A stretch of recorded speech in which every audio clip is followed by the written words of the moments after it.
Hello, and welcome to Show Me History. I'm your host, Amy Blankenship. Established in 1861, Benton Barracks was a 150-acre military complex. At the time of its construction, the barracks were completely outside the city's limits, 5 miles northeast of downtown. Prior to being used by the military, the grounds were privately owned and the home of St. Louis Agricultural and Mechanical Association for the St. Louis Exposition. Major General John C. Fremont was given command of the Western Department of the War for the Union Army in 1861. He ordered a survey of sites around St. Louis for training grounds. He selected lands owned by John O'Fallon and leased the area for $150 a year. Fremont named the new barracks in honor of his late father-in-law, Thomas Hart Benton. An important Union Army training camp, Benton Barracks included housing for up to 30,000 soldiers, a warehouse, administration buildings, cavalry stables, kitchens, sheds, a 2-story headquarters building, a parade ground for practicing drills, and a large military hospital.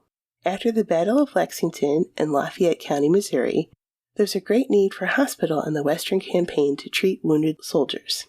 The hospital was built from a converted amphitheater from its previous life as fairgrounds.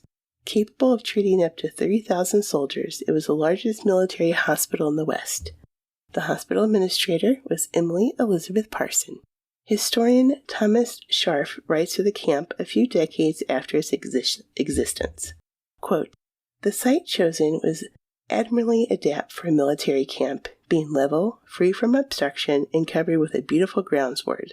It was immediately graded to a perfect plan, and an effective system of underground sewage was constructed so that the rainwater was speedily carried off, and the ground thereby kept in excellent condition for parade purposes.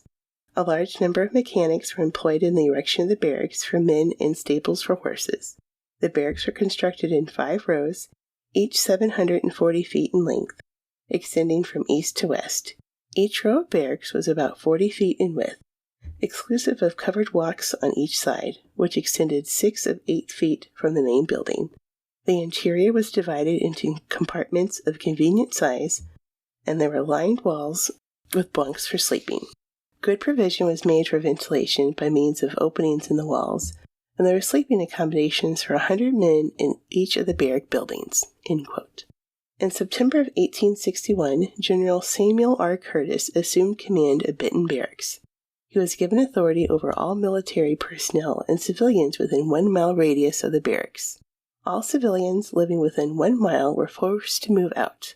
Saloons and restaurants had sprung up around the camp, and he felt that they were a distraction to his soldiers.